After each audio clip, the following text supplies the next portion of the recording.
laimīgo Kolijas zemē. Mēs iztiekam bez jebkādas tehnikas, traktoru un dažādu citu lauksaimniecības mašīnu mums nav. Nekad neesmu draudzējies ar motoriem un ikdienā protu vadīt tikai stumjam ķērru. Tādēļ pats vairs īsti nesaprotu, kādēļ man ienāca prātā izgatavot braucamo savam Kolijam Hosento. Viss sākās ar bildēšanu. Nolēmu jautrai fotosesijai no dažādām šķūnī atrastām grabažām izgatavot tādu kā traktoru vai vismaz kaut ko līdzīgu, kurā Hosento sēdētu un pļavā ganītu aitas.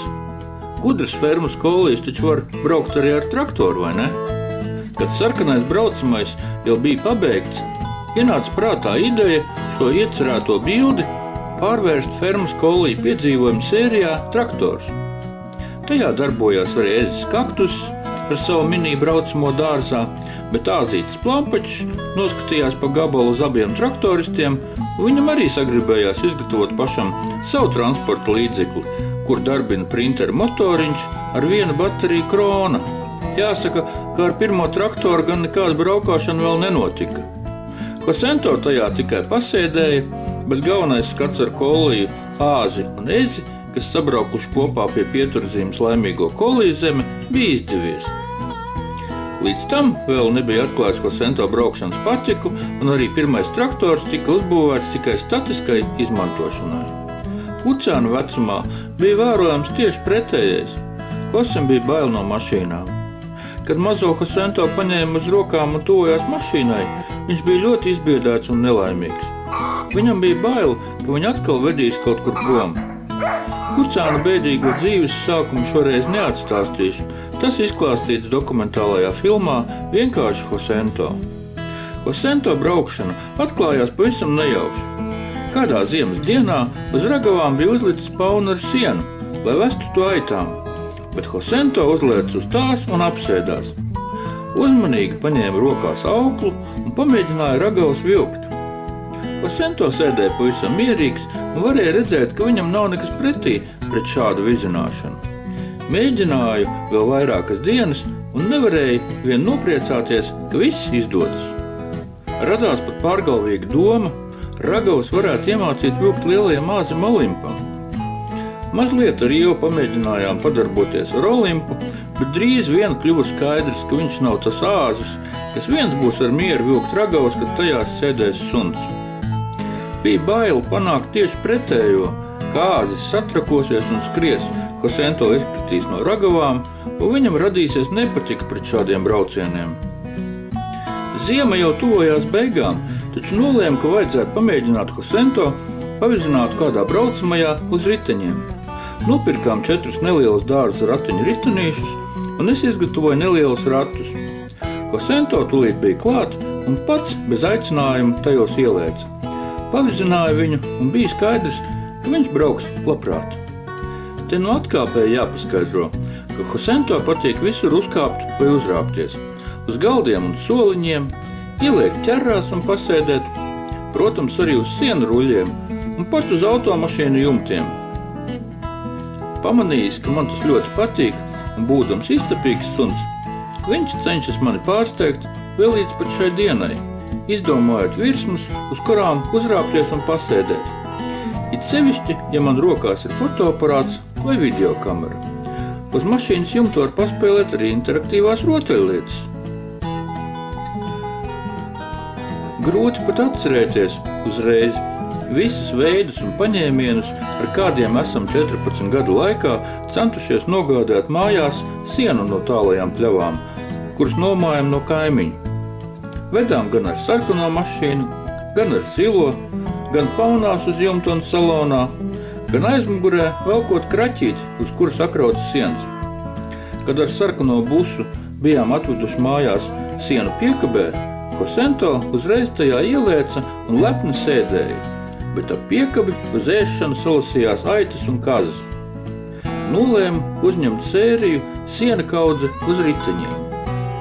Gribēju nofilmēt skatus, kuros Hosento sēž braucošā piekabē ar sienu. Lai gan tas izskatās ļoti vienkārši no malas, Hosento nācās iejusties triku suņu lomā. Viņš brauc piekabē, gulēdams uz siena, turklāt darīja to pirmo reizi. Biju nobažījies, vai Hosento neizlems no braucošu transporta izlēkt un nesavainosies, taču spriedzes pilno situāciju viņš izturēja godam.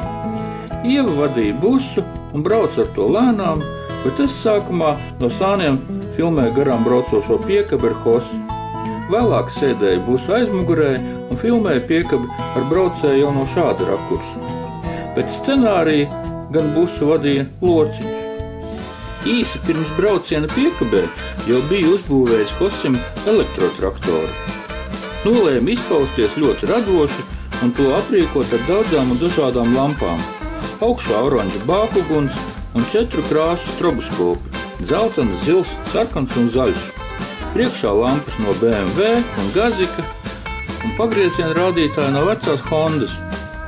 Tika nopirkt arī 2 dziļās izlādes akumulātori, kur paredzēti bērnu kvadriciklu darbināšanai.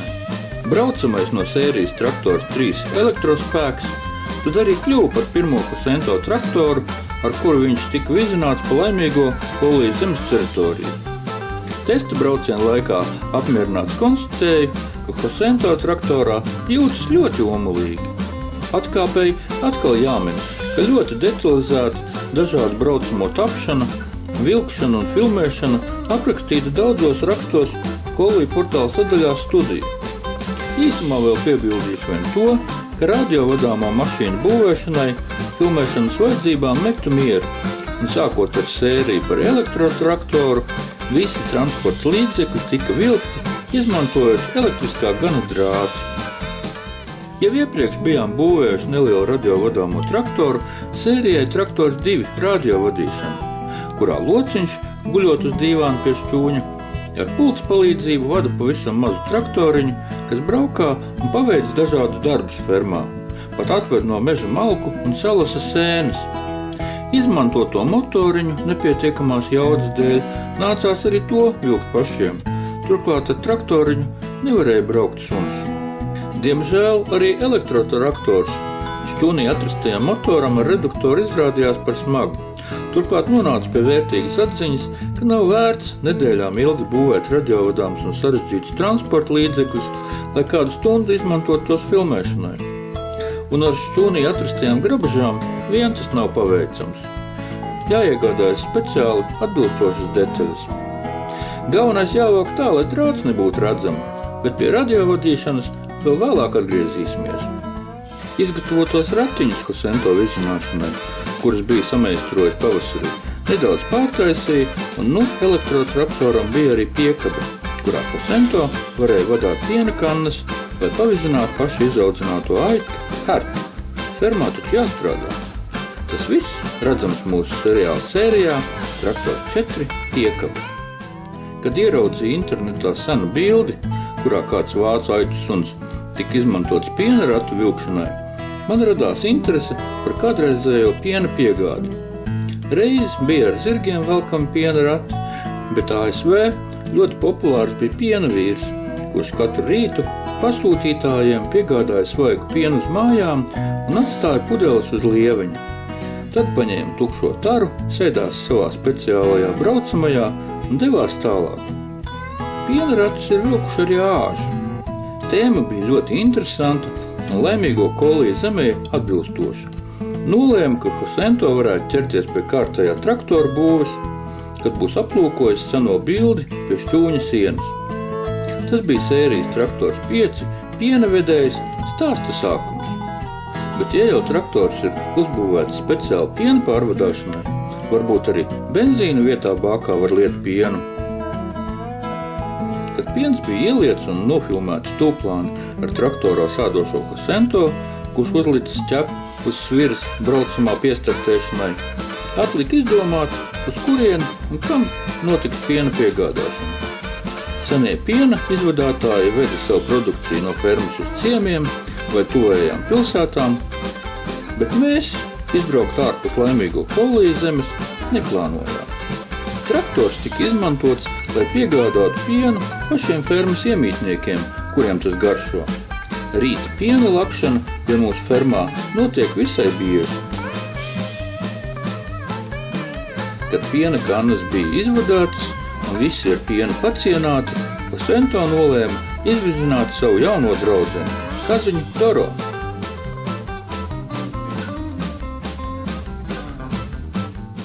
Iespējams, ka tieši garlaikošanās paver ceļu jaunām idejām. Kamēr Hosento ar Keisiju mazgāja drēbes, viņam kļuva pavisam garlaicīgi. Veļas mašīna motoru monotonā dūkoņa čaklajam sunim uzdzina miegu. Izgulējies un pat sapinies izmazgātajās biksēs, viņš meklēja sev kādu nodarbi.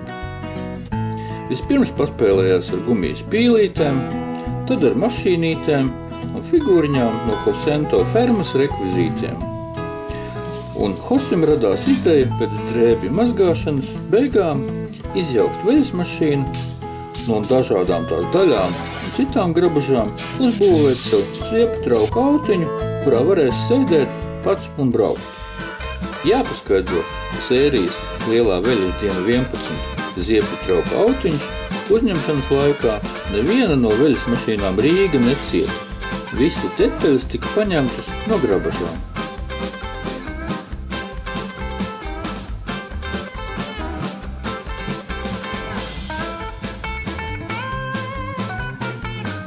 Vēlāk mūsu kolīgi kino studijas 7 gadu jubilejai par godu tapa bilde, kurā var redzēt mūsu kolijas ar visiem braucamajiem kopā. Keisija iesēdināja elektrotraktorā, Lociņš iekāpa 6-riteņu traktorā ar unikālo piena dzinēju, bet Hosento pats, kuram pieder visi braucamie, sēdēja savā ziepju trauku autiņā. Kad Hosento bija izgatavojis savu jauno zāles pļāvēju sērijai Hosento zāles pļāvējs, bija skaidrs, ka mazais āzītis azimuts ēd pārāk lēnām, un šādā veidā arī sienu ziemai sagatavot nevarēs. Tādēļ darbīgais fermas kollijs nolēma izgatavot īpašu kombainu, ar kuru var nevien zāli nopļaut, bet arī iekonservēt tukšās skārda buņģās. Nes kāpēc no padomu laika bērnības šovasar atcerējos televīzijas raidījumu Druvā minūte dārga. Tajā tika stāstīts par druvu kuģu vadītājiem, jeb kombainieriem triecienniekiem, un labākie rajona kombainieri tika apbalvoti ar vīmpaļiem. Pūtēji spēlēja tušu, un visi smaidīja savās kuplajās kombainieru ūsās. Tagad kombainieris ar ūsām variebā nomainījis kombainieris ar asti. Ūsas viņam, protams, arī ir. Bija vajadzīgs braucamais, kas spēja veikt arī kaut kādas funkcijas, ne tikai ripot uz priekšu un pārvadāt piena kannas vai kazu Doro. Vajadzēja uzbūvēt universālu mašīnu, kas spējas darīt vairākus darbus. Mums bija jāsagatavo sienas ziemai, jānovāc gurķu raža un jāsalās ananāsu Dolijas parkā. Taču pārāk sarežģīti visas šīs funkcijas sabāzt vienā agregātā. Būs jātaisa 3. Prātā jau neskaitāmas reizes bija pārlicis kombaina konstrukciju, modies pat naktīs un bezmiega nomocīti domājis, kā izgatavot tādas un šādas mehānismus. Nolēma, ka visiem kombainiem jāizmanto viena šasija, lai tos katram nākamajam darbam varētu viegli pārbūvēt, un tas prasīt vismazāk laika. Pirmo mūsu būvēto kombainu darbina veca šujmašīna, detaļas no manuālā zāles pļāvēja un speciāli izgatavots mehānisms konservu buņķu izmešanai, kad tās pilnas ar sienu. Kad sienas bija iekonservēts, vajadzēja kombainu pārbūvēt gurķu novākšanas darbam. Nabaga krupis dārzā vācot un ripinot gurķus pa vienam bija galīgi nomocījies un kļuvis pumpains, un izpalīdzīgais Hosento nolēma doties palīgā. Vislabāk gurķus savākt, iesūcot tos vecā putekļu sūcējā, bet agregāts sērijā kombainis 2 gurķu sūkšanu, tos ne tikai novāc, bet pārvērš glītos gurķu konservos. Tos ziemā varēs izmantot svētku rosolā. Dārzā bija izaudzis arī liels arbūs, bet to putekļu sūcējā iekšā dabūt nebija iespējams. Banāni šogad bērzos nepadevās, bet ananāsi Dolijas parkā izauga brangi. Tādēļ vēlreiz nācās pārbūvēt braucamo sērijai kombainas 3 čiekurāboli, un no daudz pieredzējušās šasijas tika noņemts viss, kas augšā, un salikts vietā tas, kas vajadzīgs ananāsu pacelšanas krānam. Tagad Hosento varēja doties lai veiktu visgrūtāko šīs vasaras darbu. Sekoja ļoti sarežģīta un secīga filmēšana, lai ananāsus paceltu un iekrāmētu koku kastē. Te labi derēja vecs velosipēda ritenis un daudzkārt izmantotais automašīnu logu tīrītāju motoriņu.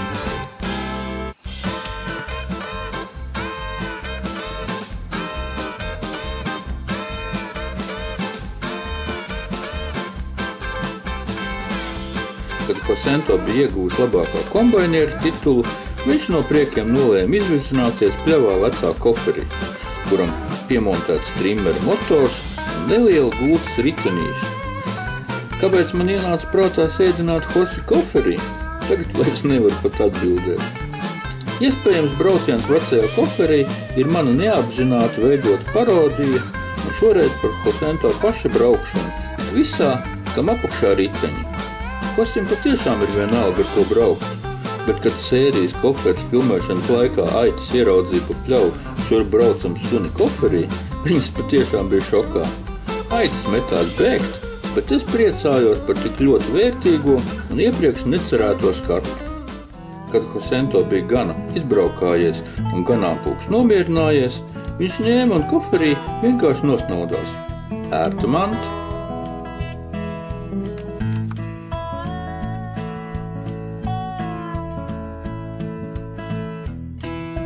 Gan Hosim, gan dažiem citiem dzīvniekiem no laimīgo koliju zemes attiecības ar dārza ķerrām ir īpašas. Viņi tajās ielic, lai pasēdētu vai pagulētu, un pat lai pēstu, vai pasargātu tos, kas ķerrās ēd kāpostus. Hosento ir gatavs pasēdēt ķerrās vienmēr. Ziemā un vasarā, pļavā vai pat dīķī, vienā vai pat vairākās ķerrās uzreiz. Safilmētā un nobildētā materiāla par ķerrām bija sakrājies tik daudz, ka nolēma to beidzot izmantot. Tādēļ šopavasar stingri apņēmos beidzot tik ilgi muļļāto ideju realizēt, un šim nolūkam tika iegādātas 2 ķerras, dažādas lampas, spidometri un voltmetri, tauras un velosipēda zvaniņi. Ķerru triloģija sākās ar miglainu pavasara rītu. Migla bija bieza.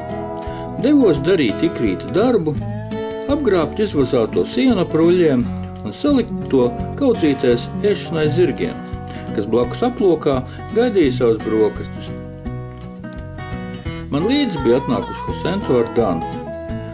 Sagrābto sienu zirgiem parasti piegādāja ar ķerru, taču šoreiz, kamēr vicināja grābekli, suņi sāka pie ruļļiem daudzīties un Hosento ielēca ķerrām. Ap to riņķoja Dana un centās Hosim pievienoties. Vēlāk Hosento ar Danu, nosprieduši, ka ikrīta siena vešana ar ķerru ir apgrūtinoša, nolēma uzbūvēt jaunus braucamos, kas spēja dažādus darbus saimniecībā veikt patstāvīgi. Jaunais transports bija gatavs eksploatācijai saimniecībā. Hosento varēja mierīgi gulēt uz savu iemīļotā soliņu šķūņa galā un vērot ķerru kustību. Maisi un kannas brauca vajadzīgos virzienos paši. Bet cik ilgi tā nogulēs uz soliņu? Kad visi saimniecības darbi paveikti, gudrās ķerras taču var pavizināt suņus. Gan Hosento, gan Dana devās lielajā fermas braucienā, un atkal aitām un kazām bija ko brīnīties. Šī vasara taču ir pārsteigumiem pilna. Izvizināt Hosento, valkājot viņu ķerrām. Kā jau ierasts, nesagādāja nekādas problēmas. Bija iepriekš klusībā cerējis, ka arī no Danas, kas it visā ikdienā cenšas atdarināt līderi Hosento, iznāks otrs fermas braucējs. Taču Danas braukšana ķerrā tika filmēta vairākas dienas, jo varēja redzēt, ka šī nodarbe tomēr viņu nevilina.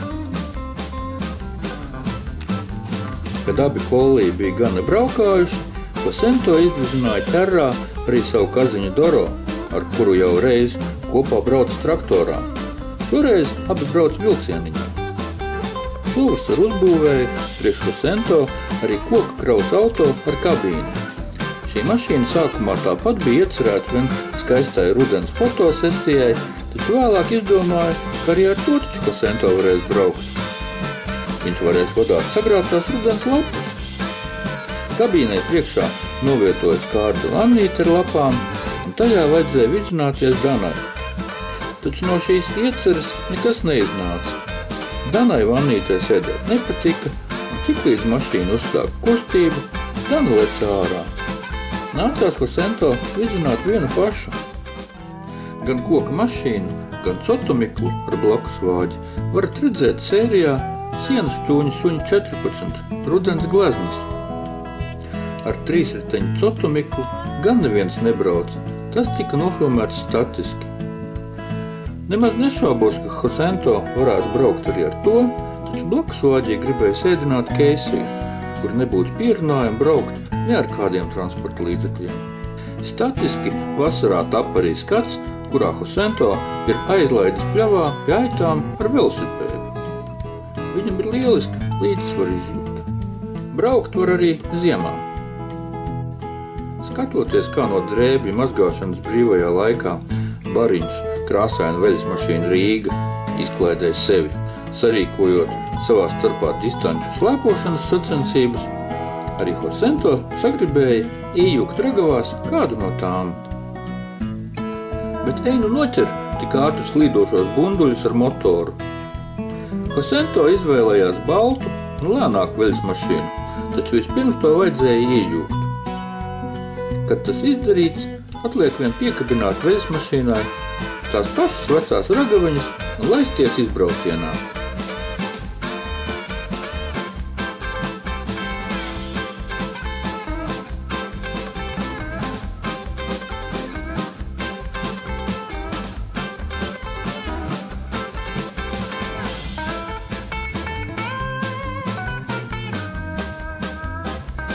Ar burkāniem skubināmais braucamais laikam tomēr izrādījās par lēnu. Tādēļ Hosento nolēma Sienas šķūnī izgatavot ātrgaitas sniega mašīnu ar ventilatoru. Bet āžu solims tikmēr neviena nepieskatīts, aplaupīja iejūgto veļas mašīnu un apēda burkānu. Ar jauno sniega mašīnu braukšana ir daudz ātrāka. Tās ir riktīgas motokomanas, un Hosento īsts kamanu suns. Nē, kamanas, lai velk citu, viņš tikai brauka. Erijas kamanas suns filmēšana bija diezgan grūta, jo sniega bija daudz, un tas radīja palielu pretestību vilkšanai. Hosento sēdēja un vizinājās, ik pa laikam ēdot kārumus, bet es biju nobridies sniegā un klapja muguru, taču ar rezultātu bija ļoti apmierināts. Hosento braukšana ir kļuvusi par laimīgo Kolīzemes īpašu firmas zīmi, un viņam līdzīgi nav visā pasaulē. Par to pārliecinājos vairāk kārt izrakājoties pa internetu un meklējot kādus citus suņus, kur fermās brauc ar visdažādākajiem speciāli viņiem izgatavotiem transporta līdzekļiem. Tādu suņu nav, bet Kolī portālā esmu izveidojis pat veselu sadaļu braukšanu, kurā tiek apkopots viss, kas šai tēmai piederīgs. Skatieties neparastos fermas Kolī piedzīvojumus!